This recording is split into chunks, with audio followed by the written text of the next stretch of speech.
So, we are back, and when we last left off, we were about to start our ascent on Mount Ordeals, which is quite an impressive looking mountain, surrounded by forests and stuff. And we can see this little path leading up. That's where we're going. So, as you might have gathered, whoop, there's something in our way. Mount Ordeals, much like Mount Hobbs, is all about undead, only more so. Damn spirits. I really don't know if I should mess with these guys with magic, because they tend to be kind of magic resistant. I think fire actually does heal them.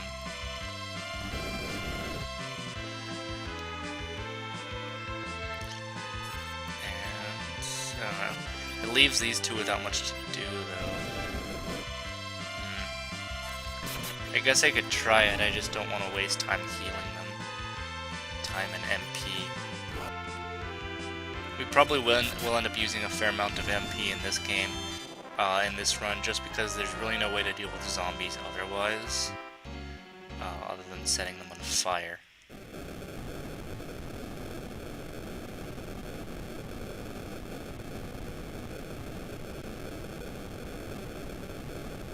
Just in case you wanted to go to Mount Ordeals by yourself anyway.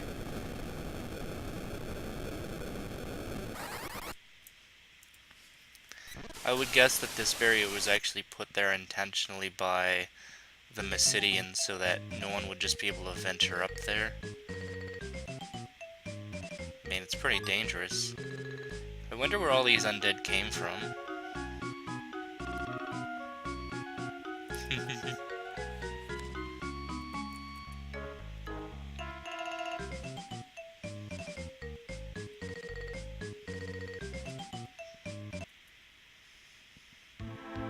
Oh shit. Meanwhile, in another dimension.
This place is very technological looking for such a fantasy setting, but I guess we've got hovercraft and stuff.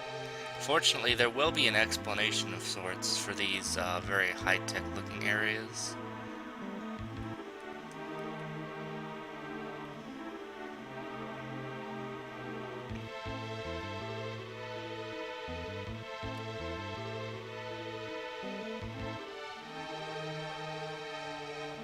Blundering? He almost kicked my ass until you called him off. When has Cain blundered so far?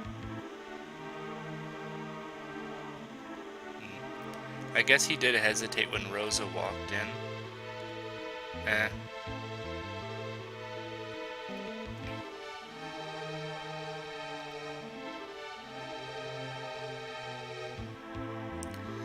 By the way, it's hard to tell because the text boxes keep getting in the way, but you might notice there's a big ol' iron ball suspended above Rosa's head.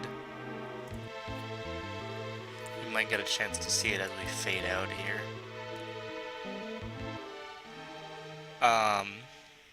The notable thing about it is that in the Japanese version, I believe, I heard about this a while ago, so my information might be kind of fuzzy, but what I heard is that originally it was a giant suspended blade over her head, and they took that out because apparently the suggestion of a possible slicing death is far too grisly for a game aimed at children, and the implication of a horrible crushing death is much more family friendly, of course.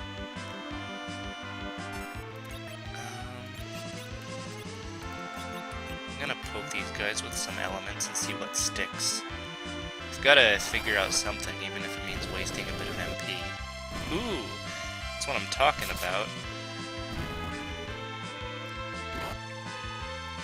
They actually don't do that much damage.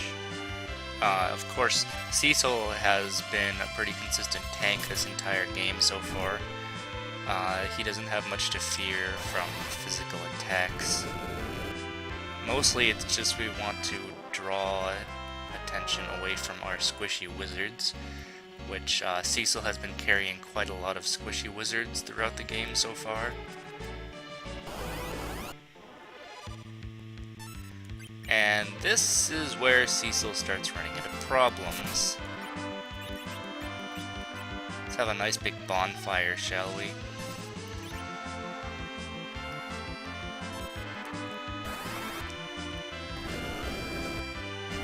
Yeah, that is what I am talking about.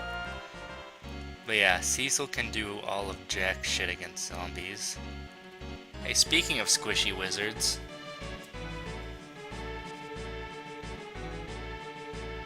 the fuck did you get past the fire, actually? Maybe it just turns back on after a while.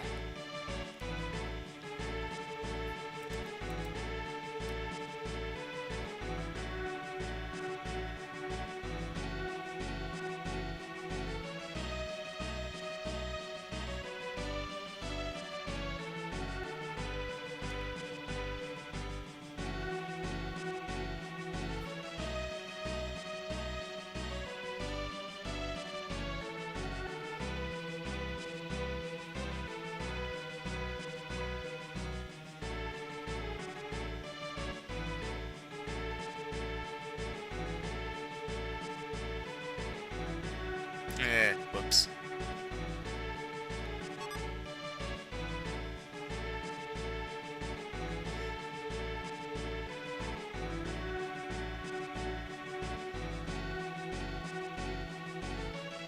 You didn't hear that, right?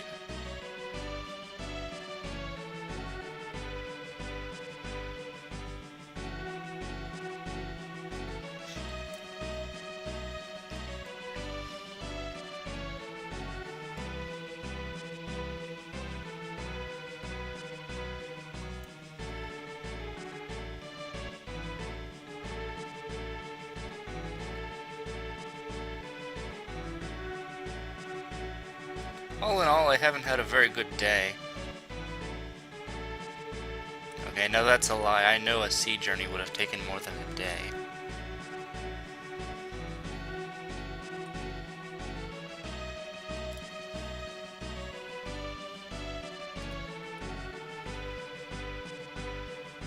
Wait, 2 girls were mentioned, and he just kind of guessed which one was Cecil's girlfriend, knowing nothing about them other than their names. I guess it's because she was kidnapped. It really is that obvious, isn't it?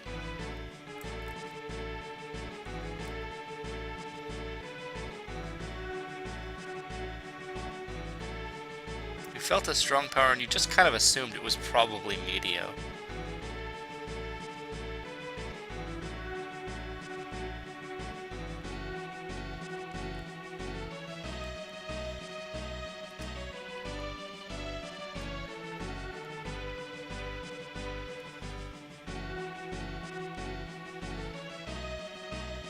I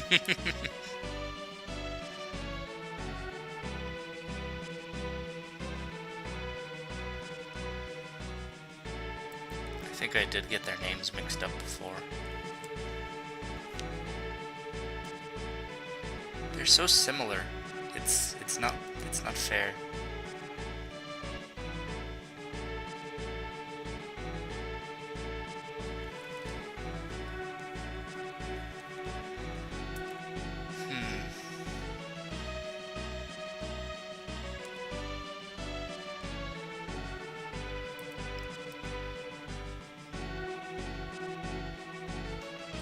Palom is the black mage, Borum is the white mage. I should try not to mix it up on camera, it makes me look bad. That seems a little exaggerated, doesn't it? All evil? All of it? All the evil. I guess Tella's still a little bit emotional about losing Anna, but still, I mean...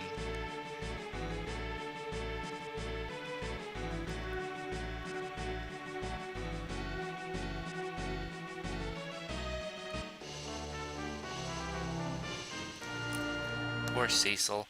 He doesn't get a say in who comes with him, just everyone wants to follow him around. I swear to God, eventually we will get a more balanced party, I promise. Lilith. Okay, let's set her on fire.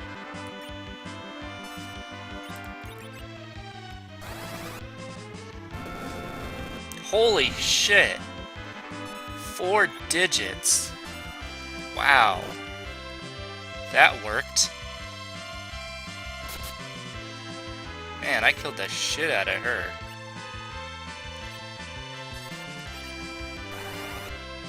Probably didn't need to use fire too.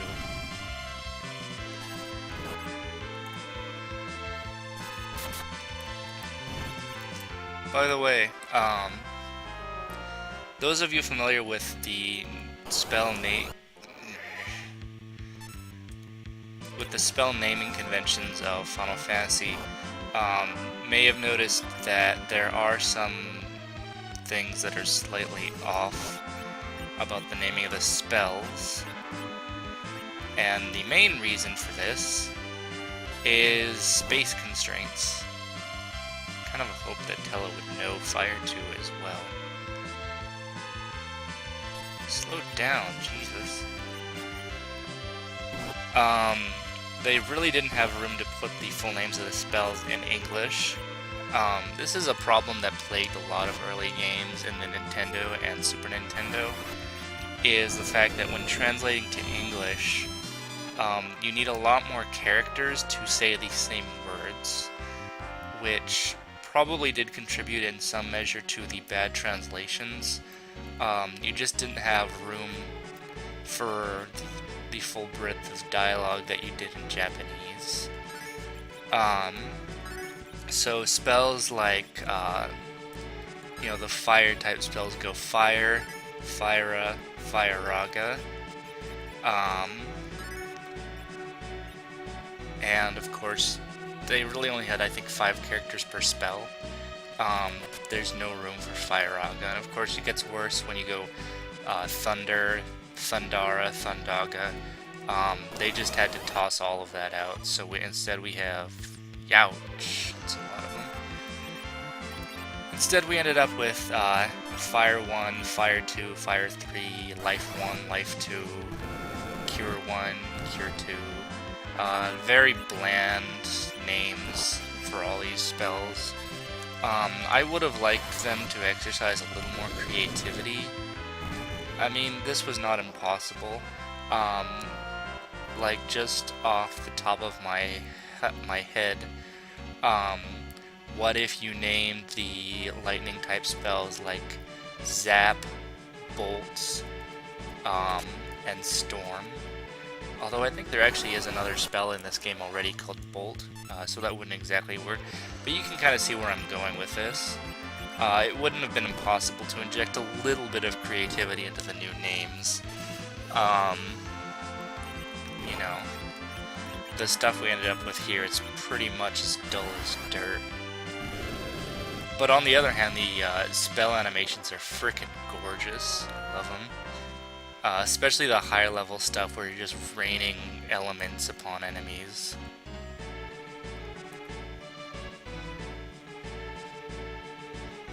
Why would she automatically assume? I guess it's just because he's that kind of person. Keep everyone in good health. Really running low on firepower here. But we are just in time for a tent.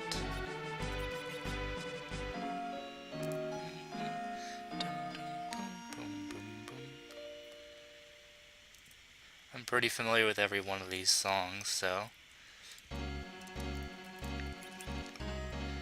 very important to save here. I'm gonna do something kind of counterintuitive, and it'll make sense in a moment. I'm going to switch everyone's rows. The first time you play through the game, you would have no idea to do this, and it'll become pretty obvious why I did it in a moment.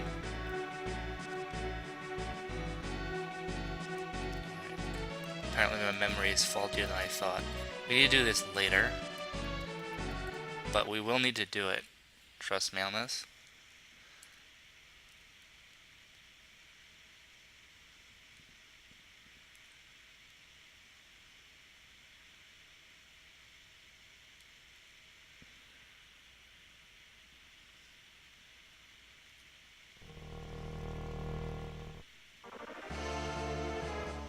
Oh snap.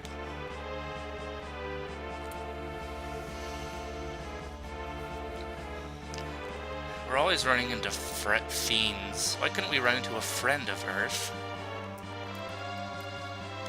Kind of botched that a little bit.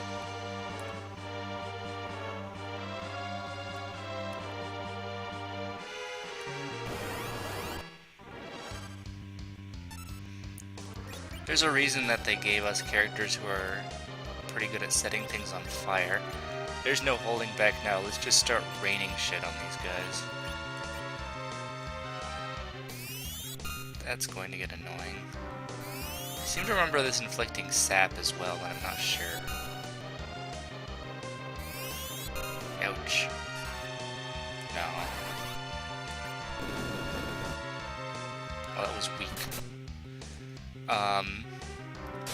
So I believe these monsters, I can't remember if they show up elsewhere. There's a lot of zombies poking around in here, but those might be unique to this boss battle. I can't remember.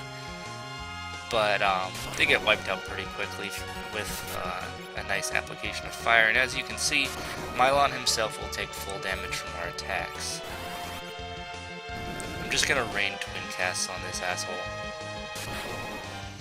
Of course, I can't miss out on the chance to heal every once in a while. But I think Tella can do that. I guess he has to cast lightning because there's no real... wow.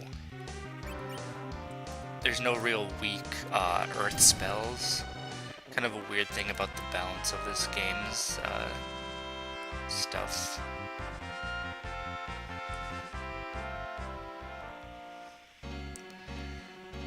Well, that was pretty easy. I guess we'll proceed straight to the... No, I'm not going to do that. You thought I could... You thought I was done, didn't you? No, no, no, no, no, no, no, no, no, no, no, no, no.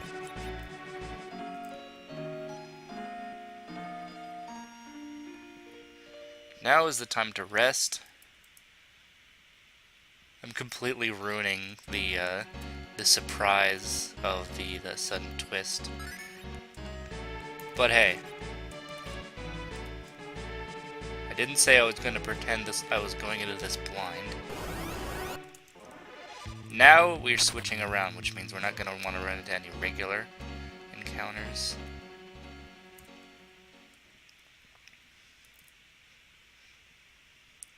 Yeah, the first time this happens, you're probably going to get completely boned by it. Fortunately, I was prepared. Behold Mylon Z.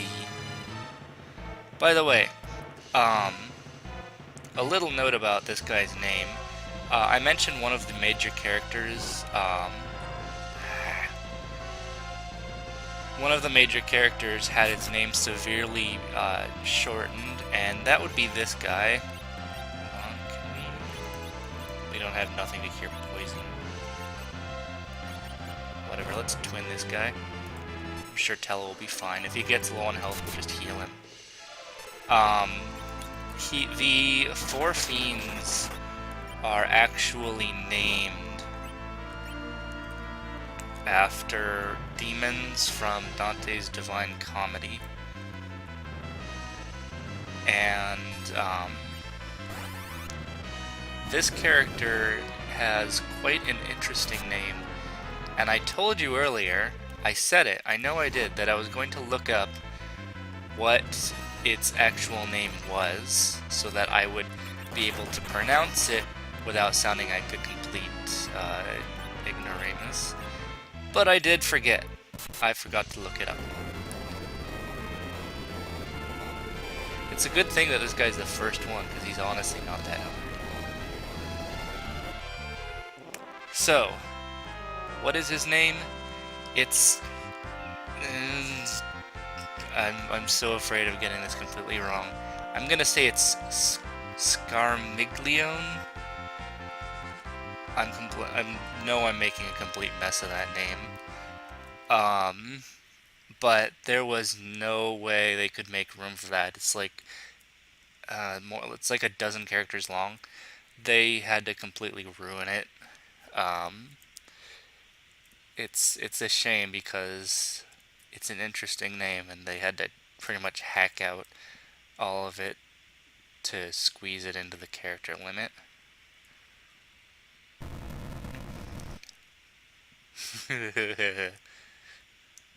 Goodbye.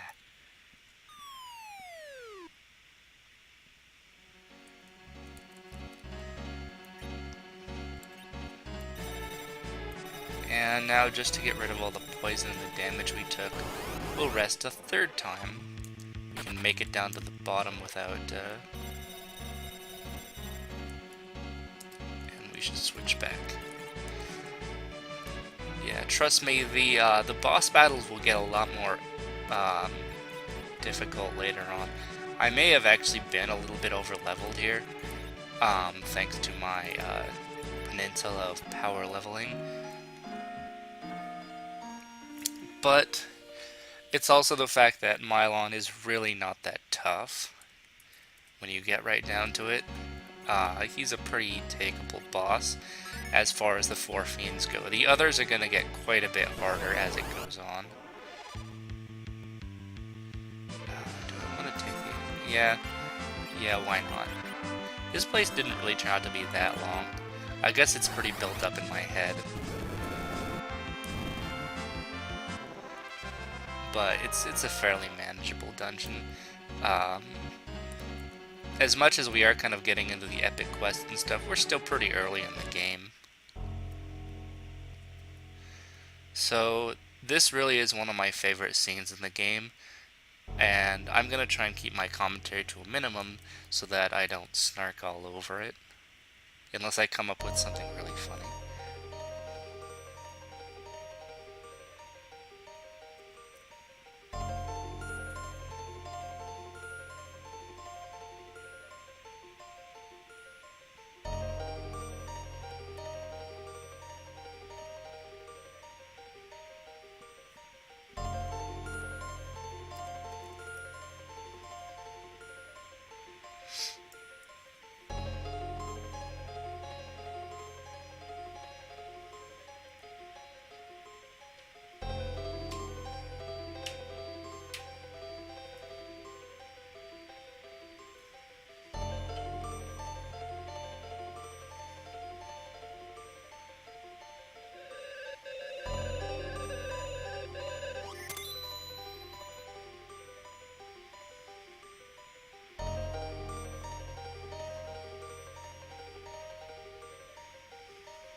So you might think that we're in for kind of a tough boss fight here, especially since Cecil's by himself. But the fact of the matter is that this isn't really a boss fight at all. See, remember what I mentioned before about Dark Wave? That's the effect, the ability that the Dark Cecil is using right now. The way that you win this battle is by never attacking at all.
Woohoo!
Alright, so, big deal.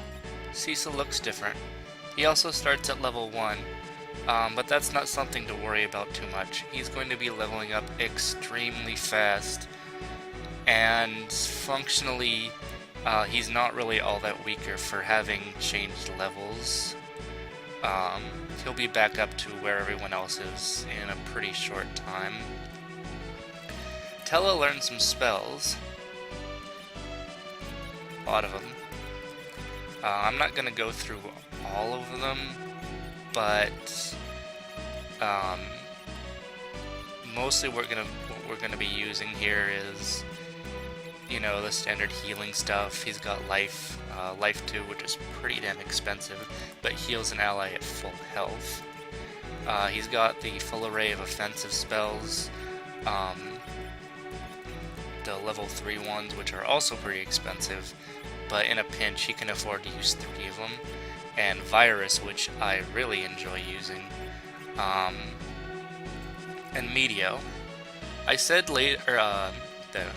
earlier that it was relevant that Tella's MP is fixed at 90.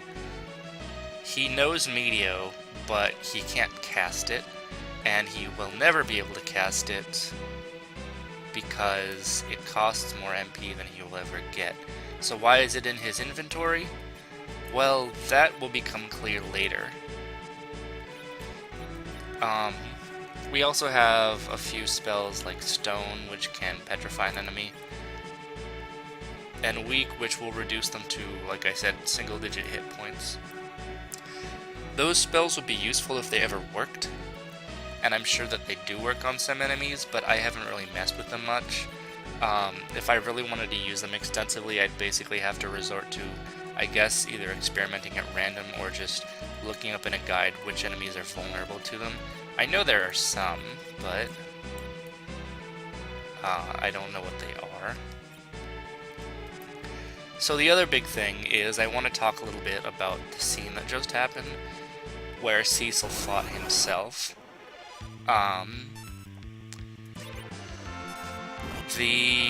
According to all sources that have anything to say about it, the line at the end, "Justice is not the only right in this world, someday you will see," is actually a major mistranslation of the intended line, and it's corrected in later translations.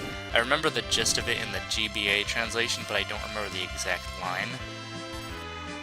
Something like, "What will you fight for, Cecil? Justice or something else?" And Cecil gains like 3, 4, 5 levels. That's what I said about his low level not really making a difference. You can see he's got 687 freaking hit points. So yeah, he's gonna be back up with everyone else pretty quickly.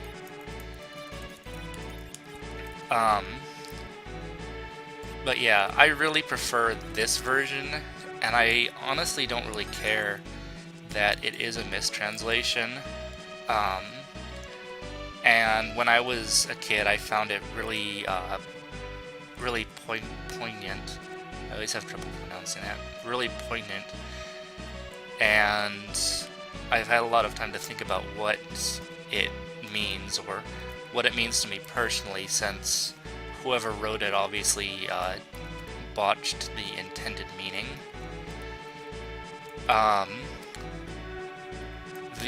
My interpretation of the scene where Cecil fights his Dark Knight self is basically the fact that basically if you look at what Cecil has done, he is deserving of death. He's hurt innocent people, he served an evil cause. And the scene where he fights himself is essentially Cecil being on trial for his crimes. And yeah, like I said, it heals spirits when you hit them with fire. So the question is, how should Cecil be judged? And this question is resolved by having Cecil judge himself in a kind of metaphorical type of battle.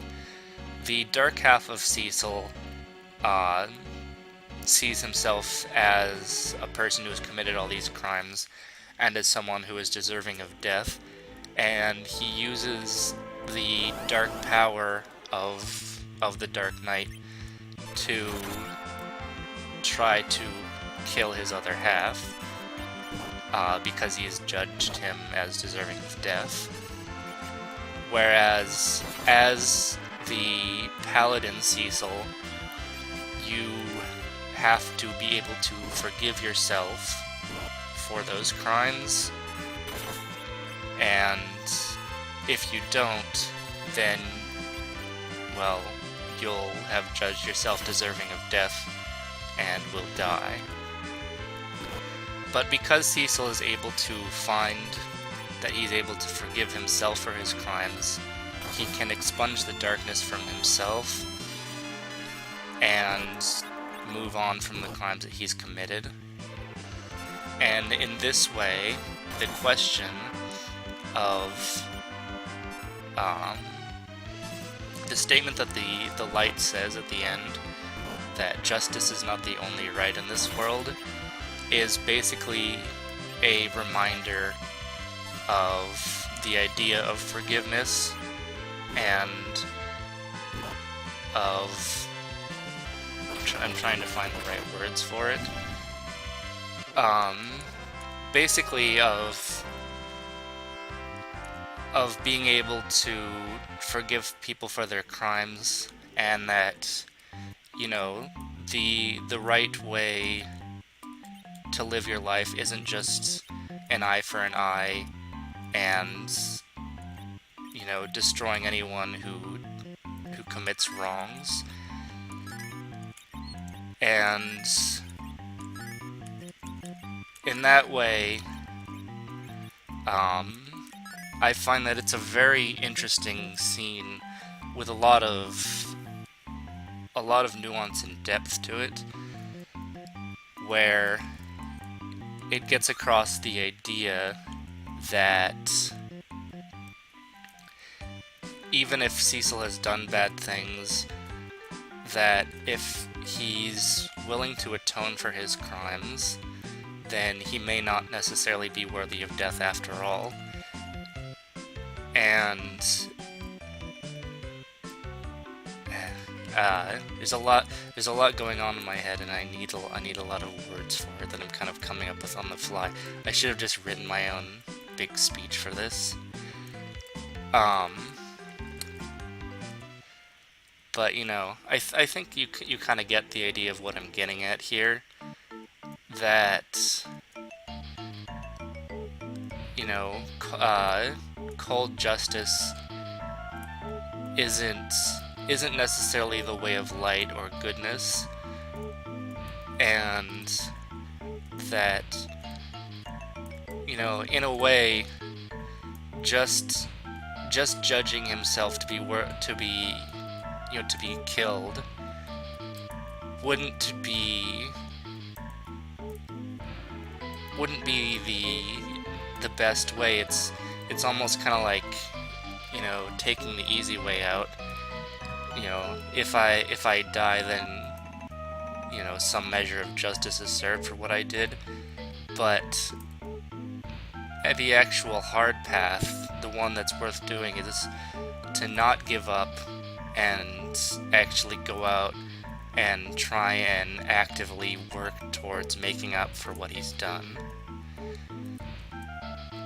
And so, basically, the idea of light is not just to destroy anyone who's done evil, but to actually see the goodness in people, and to, you know, have more than just judgment in your heart. And I'm not really sure if those themes are present anywhere else in the game. It's not something that the game really goes into in great depth, and a lot of it might just be my own interpretation and not really what was intended in the game. But I do think that it is a valid reading given the dialogue presented, and that's my personal interpretation of it. And even if the other translations are better, you know, they're objectively closer to what was actually intended, this is overwhelmingly my preferred translation of that specific bit of dialogue.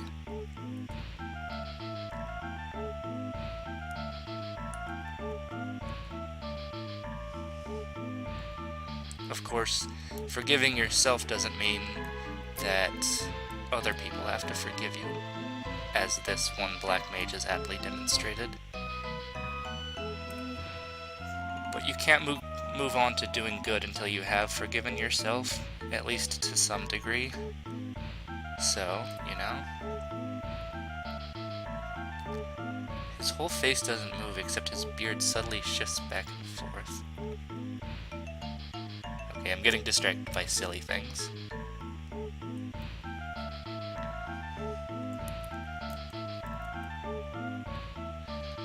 Alright, so we'll have the scene in Mysidia, and then that will be our video.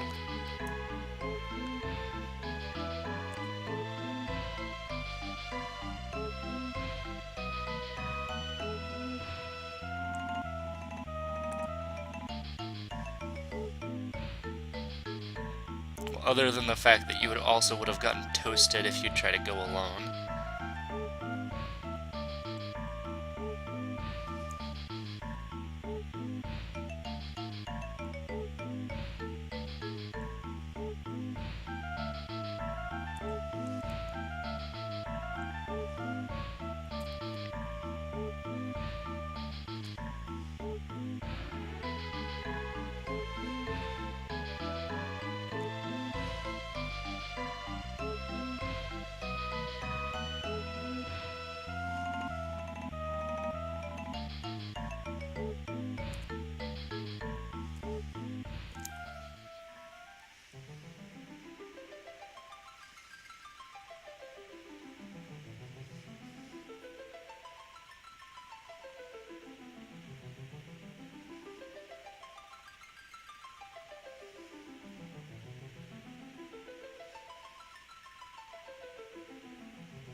You know, the prophecy is actually important enough that I might actually put the alternate translation, which I do think is better in that case, in the video description. So if you're interested to see that translated probably a fair bit better, that'll be at the bottom, assuming you're watching it on YouTube.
Wow, maybe he really did think they'd get wasted on Mount Ordeals. Wow, that's pretty cold, dude.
You know, my one regret for this video is that I ended up killing off the boss so fast that we didn't really get to have that sense of epicness of a huge boss fight. Especially since that was the first time we saw the Four Fiends music, which is very awesome. But we will have many opportunities in the near future. Many opportunities in the near future to have some pretty epic boss fights that also use the music. Maybe I should have bought this stuff for him sooner. Is anyone using Gaia or the Silver Ring? No. Really should have bought this stuff for him sooner. They might have died a little bit less. Gaia. Okay, so he's got the Gaia body. The robe, I guess. So we need 3 of these. 2 of these. 3 of these. And Jesus Christ.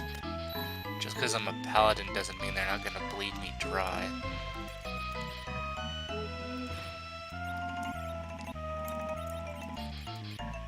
Can't wear any of that dark armor. In fact, looks like the dark armor was just kind of annihilated because I don't even have it in my inventory. I might have taken it off if I'd known. That I could sell it. I wonder if you could actually do that. Alright, the boring process of... wrong one. Boring process of getting everyone's gear in place. Gaia. Silver.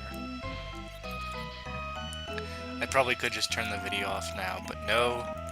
You're going to see every single moment of this whole game, including all of the boring parts where I'm just changing equipment. That's what you signed up for. Sorry. And alright, that looks good. Now to sell off this crap. It doesn't even group together. I've got 2 slots for 2 leather helmets. 3 iron rings, jeez. I can't even sell them in bulk. What a pain in the ass. I'm thinking if I should sell the Dreamer. I don't think Edward ever goes back into your party. If he does, he probably comes with his own stuff. I don't know. Said I wanted to keep the iron ring, but I didn't even look at Tella to see if he needed it. It's not like I'm hurting for inventory space right now. Guess it couldn't hurt. So yeah, next up we're going to be traveling through the Serpent Road and finally coming back to our old hometown of Baron. I hope to see you there. It's going to be much more epic monster battles when we arrive in Baron. So, see you later.